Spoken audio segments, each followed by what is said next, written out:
Greetings, remixers of reality. Welcome back to the channel. My name is Sumet Chatterjee from the Flow Zone Academy. Oh, bars, already bars, okay? So I'm a flow state specialist, okay? I help you feel your best and perform your best.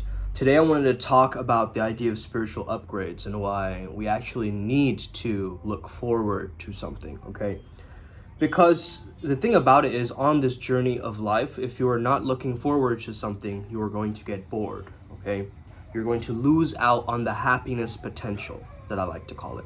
As long as you are growing in your life, you are going to remain happy because you feel like you're progressing towards something, and that satisfaction of you getting that milestone will release that dopamine. Now, what a lot of people do is they kind of use their dopamine all the time, and they can't really access that pleasure that they truly desire, they truly deserve, okay?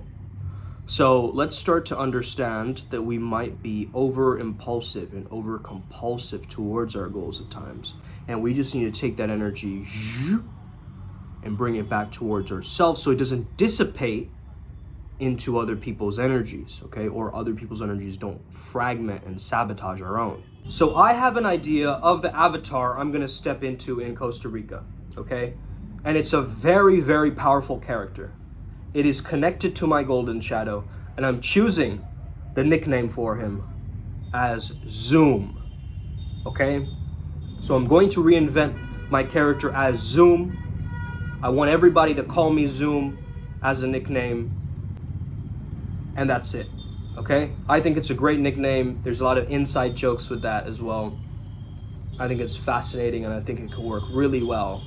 And my trainer already calls me Zoom. A lot of people already call me that, like just out of the blue. So I've decided upon this name. Why Zoom? Because perspective is one of my greatest strengths, okay? Also, I could just be like, yeah, my name is Zoom, like the app, okay? I connect on Zoom like almost every day, but maybe I can get sponsored by the company in the future. Anyway, besides the point, there's almost like a red pill and a black pill and a blue pill of the spiritual community too, right? I would definitely say that if you're just kind of going along on the spiritual journey, like it's fun, like it's la-di-da, without doing any shadow work, that's one kind, okay? Then you have the people who are completely into the dark magic, and they're just doing that 24/7, you know, just going into that world. And then you have gray mancers who understand the benefit of both of these extremes, because the extremes will always shatter. The middle path, the Buddhist way, okay, the middle path has always been the way, guys. A lot of the ideas, even in Christianity, it's like the middle path. I understand it, right? The Trinity, okay? In Hinduism, they also have the Trinity. So I understand that I can't be so extreme on one side of the pole. I've got to remain centered. I've got to remain harmonized. That doesn't mean I will just be androgynous as a man, right? I won't hold my masculine polarity. I will hold 60% masculine polarity, 40% feminine, in order for me to give me that glow, that maintenance and self-care, the parts of me that require me to be kinder and care for myself and have compassion and be nurturing to myself like a mother. It's like, you understand that when you notice yourself being a dad or a mom to people, you will notice your masculine and feminine energy, right? Because you have observed those patterns in your parents and so forth. So you will slowly start to grow up and grow older, and then you'll start to notice that, wait a minute, I have my dad's quality like that, or I have my mom's quality like that. But you got to really take it to a different level, okay? Now, what I wanted to talk today about, this whole idea of spiritual upgrades, okay? Now, a lot of people go and chase only the upgrades, and that's not what I'm saying either, okay? Don't go do it for the upgrade, okay? Do it for the metaphysical downloads. It's like, do it for the vine, right? Then it just becomes trendy for you to go do that. I would definitely say that spiritual upgrades make life more fulfilling, more engaging, more playful, more activation and access to different things, different parts of the world, different adventures, okay? And I think we've lost this sense of boyhood adventure as we've grown older as men, okay? Maybe you as a woman, you also feel that way. It's like I've lost that girly, like, fun side of me, right? And so you want to actually grow older and do the inner child healing. That is what is going to ripple and take everything by storm, because if you understand that Nietzsche has these versions. Like there's a golden dragon version, which is like society, and like the lion has to go against the dragon, and then the lion transforms into a camel. The camel's like the hard worker, the workaholic, you know, carries everything on its back, right? Of course, you have the child, which I believe the child is almost like a reminder of beginner's mind. Okay, Shoshin in martial arts, or the Bushido code, if you have ever heard of this term, Shoshin, okay? It means beginner's mind. It means you start with your mind completely blank, no mind, okay? You don't have any preconceptions, expectations, hidden agendas, random stuff that is just there in the background, overthinking. You're not doing any of that, okay? You have this beginner's mind, and I think that beginner's mind gets you to seek more and more spiritual upgrades, because guess what? It's like amnesia. You got the spiritual upgrade, it's like amnesia, you forget. But you got to remind yourself that I got those upgrades last week, or last month, or last year, okay? So you got to keep propelling yourself on this journey. It's not going to happen to you. It's there to happen for you and through you, okay? So a lot of people in the spiritual community are like, don't chase after the spiritual upgrades. Why are you calling it spiritual upgrades like it's this workaholic, like, you know, masculine nature of going after the goal? Like, spirituality has no goal. It's goal-less. It's choice-less. It's awareness only. Okay, well, let me have fun. What are you talking about? You think that me wearing an Armani suit and like doing the Dougie is not fun and spiritual? I don't get it. Like, why does spirituality have to be devoid of everything? Like the final step of, you know, the Avatar, the Last Airbender, where he's like, I will leave all my earthly attachments and float up into the sky. Like, does it have to be that way? Or can we actually enjoy and embrace life, understanding it's all an illusion, understanding it's all Maya, okay? So yes, you have Gucci stuff, but so what? You're not attached to that stuff. You can easily donate that stuff. That actually gives you an abundance, right, mentality. But if you're the guy who's like obsessed with Gucci and like, you know, prepping it and repping it and like, you know, really promulgating it and like going after it, it's like, now you're just becoming a part of some kind of a brand culture. Now, I have nothing against that. If you dedicated your life to that, go and do that. Be Gucci gang, okay? Do that in the corner over there. But that does not make you spiritual, okay? Here's the thing. What if you chose your own fabric and you notice how it interacted with your skin, and you notice the different layers of the clothing that you're wearing, and you paid attention to patterns more, right? And how it affects your consciousness. What if you also started paying attention to the way you eat? Okay, the way you sleep, the way you walk, the way you work out, okay? Why don't you start tweaking that with spirituality as a substrate? For instance, when I'm lifting weights, I tap into the Hanuman energy. I've got to. Or any of these other deities or beings associated with strength, okay? It's very, very easy to work with a being once you're on a good page with them, once you've invoked them, once you've, you know, maybe placed them as a servitor or in a sigil somewhere or something like this. It's very easy, okay, for you to call upon that being. If you're already intuitive, this process is going to happen spontaneously. So someone would ask me, like, why are you spending hundreds of dollars on little images and pictures? Okay? These aren't pictures, my friends. These are digital mandalas. Different thing, okay? This has actually changed my life in the past month and a half, okay? Digital mandalas. Images which affect our subconscious mind. We had this concept way long ago. We call them light codes, okay? A light code is an image that speaks to your subconscious mind in such a way that it creates attunements and upgrades for you, okay?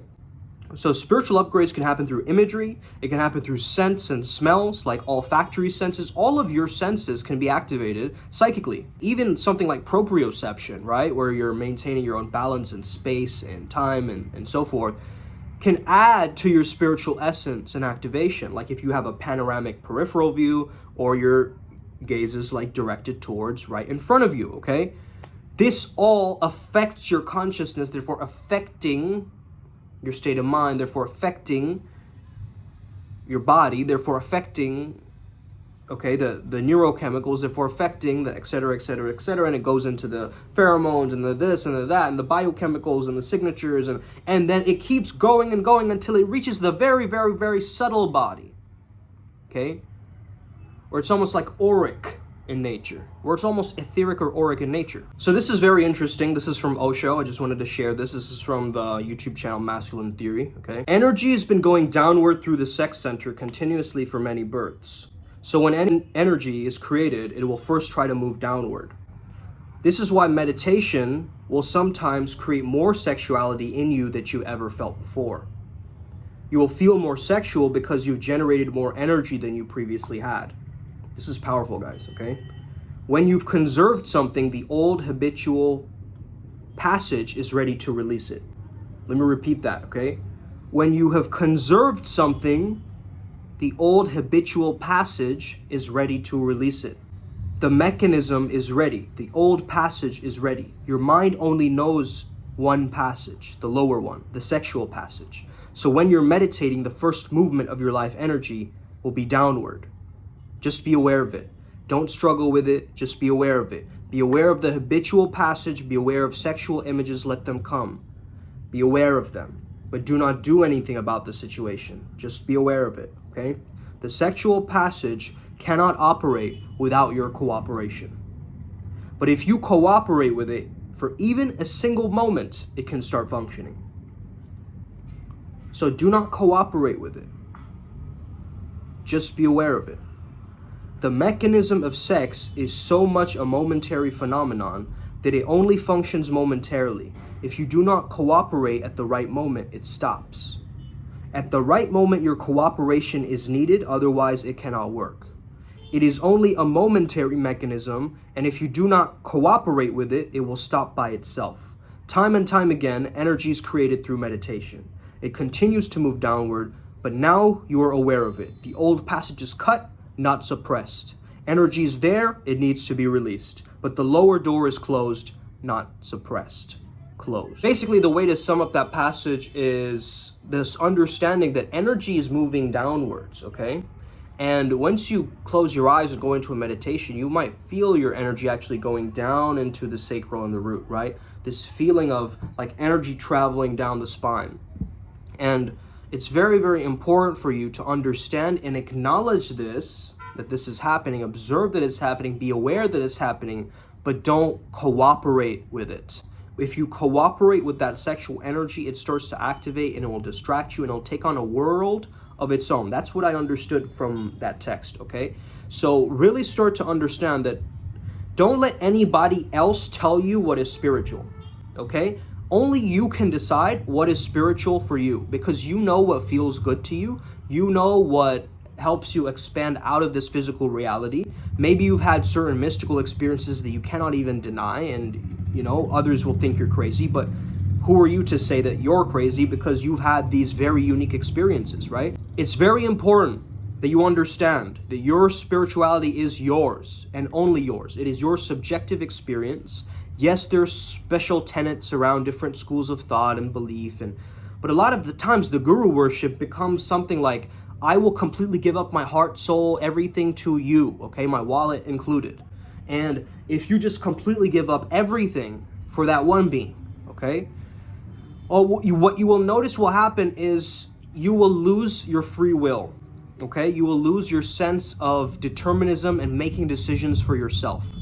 So having that willingness as a shaman, having that willingness, having that experimental quality, that creative quality, that nature of going out into the world and making shit happen is actually really, really key and very important. And yes, you could say that, oh, these are just, you know, passport bros going for, you know, scavenger hunts, so you can have your own, you know, perspective of that. I see this as a constant rendition of myself going through the portals in the jungles of Costa Rica. I think every single man on the planet secretly wants to be this kind of rock star dude, right? Like this tantric sex god.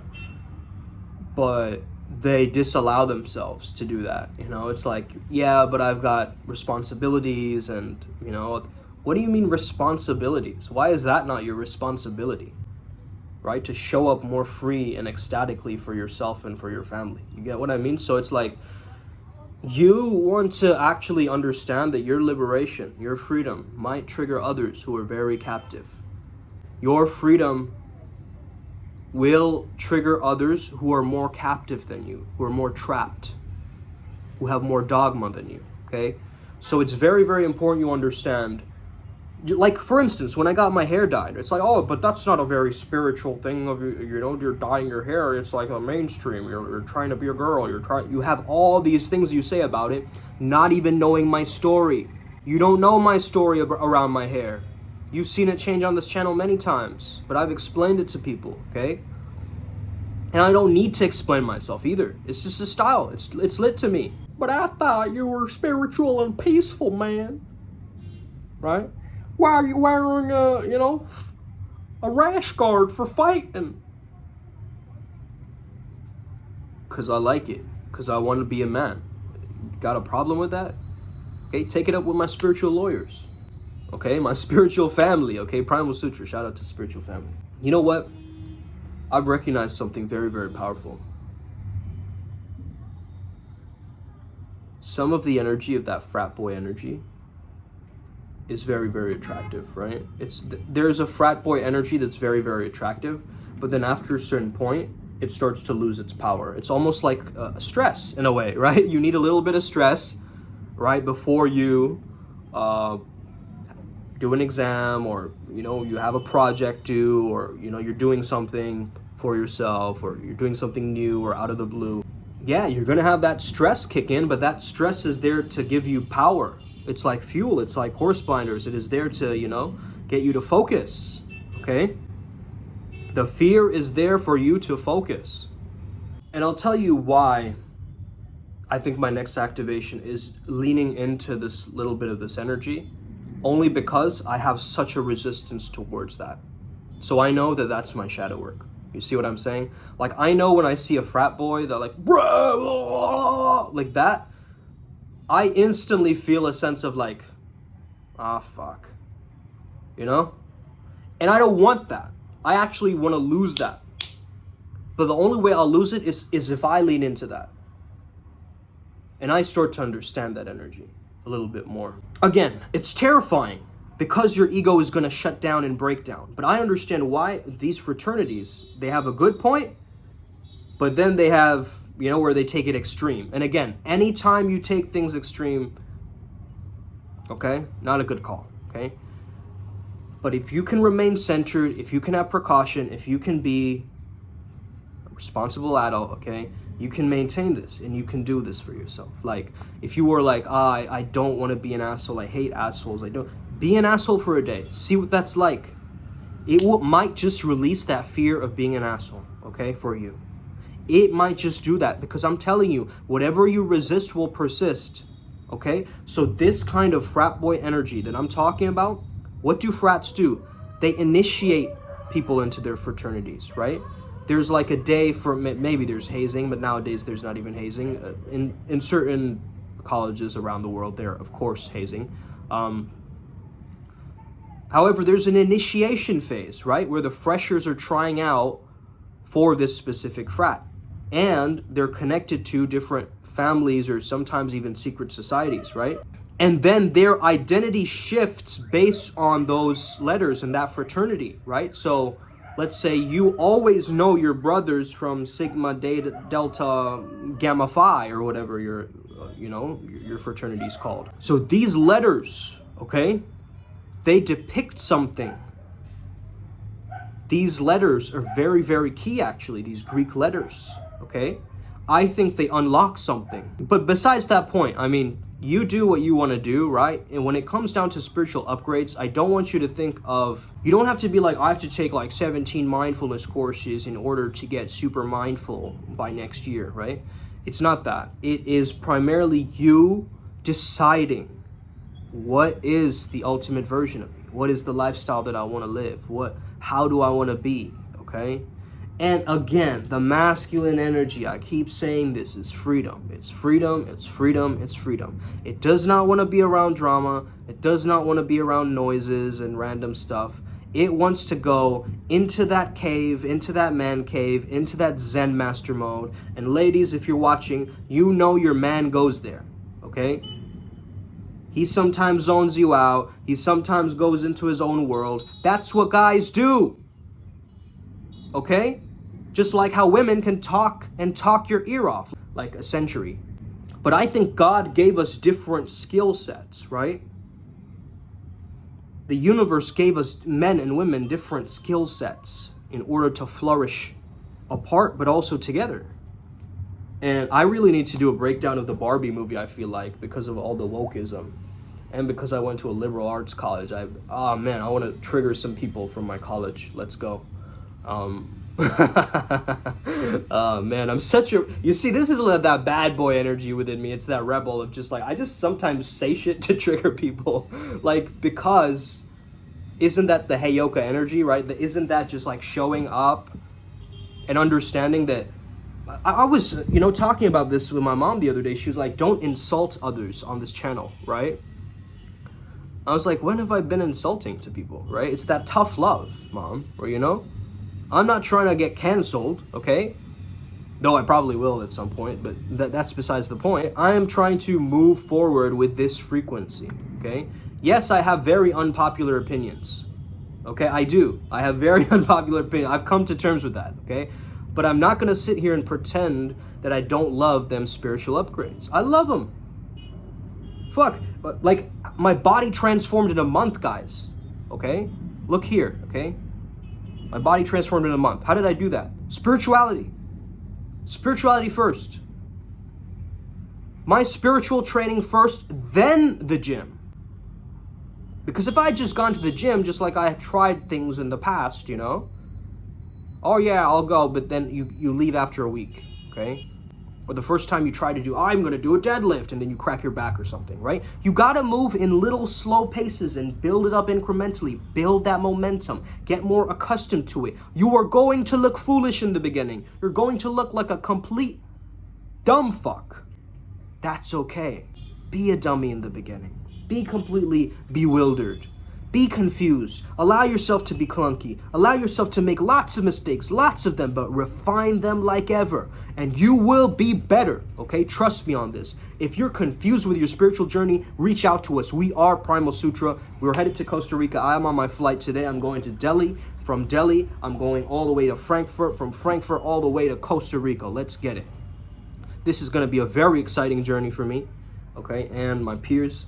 So, heaven on earth, baby. Let's get it. It's like a video game, right? Like, if we can gamify life, and why not gamify it using the spiritual realms too? The metaphysical attunements too? Because I've noticed that energy work saves me years of time to do stuff, okay? We as peak performance shamans are just looking at effectiveness. What works, okay? It could be the most bizarre thing that we do, okay? We could be going like this, but if it works, I'm in, okay? Does it get me the result that I want? I'm in. Let's try it. Let's give it a shot. It might be bizarre for a second, but that moment of feeling bizarre, is it worth the byproduct at the end of that? Okay? Because when I first started shaking and stuff, I was like, what am I doing? Like, I'm like just a fucking rag doll, then I'm going to be doing this every day? But then after a while, I'm like, I love shaking, man. I'm just going to do this all the time. Loosey-goosey, baby, right? So you lose the resistance. That's what you want to work on most. Dissolve your resistance. Okay? Dissolve your resistance towards things that you hate or you feel opposed to, or you want to just like push it away every time. Center your nervous system. Remind your nervous system you're calm, you're safe, you're fine. Okay? I can teach you more techniques on how to do that, obviously, if you train with me one-on-one, or if you want to catch the Costa Rica online. Get the Costa Rica tickets online, bro.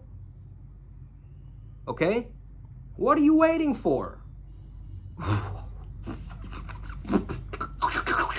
Look, man, I'm not here to like sit here and sell you like, you know, this is a once in a lifetime opportunity, even though it is, right? But I just want to see you win. Honestly, bro, I just want to see you win. And it's because I want to see myself win, and we are a mirror to each other. Okay? So if you're around me while I'm winning, you're going to be winning. Okay? That's just it, man. And you notice the energy, okay? You notice the synchronicities on this channel. Every single time you get something new, some new datum where you're like, wait a minute, but didn't I hear that last week? Or wait, he said something that resonated with me, and that's been coming up in my dreams. Or, you know, people have said this. What is going on, guys? What is going on? I believe I am a rebirth of someone. I don't know who it is. I don't know who I am. I know that I have some clues. I know I'm a Naga. I know I am, you know, connected to Varuna and the Makara. I know certain things, but I'm still figuring this thing out. These are only a few pieces of the puzzle we've got, and that's over years of training in our spirituality, in our pathworking Primal Sutra, okay? So let's get it. Upward spiral, gang. May we never be the same again. I'm going to teach you how to channel us. Speak soon. We're all going to make it.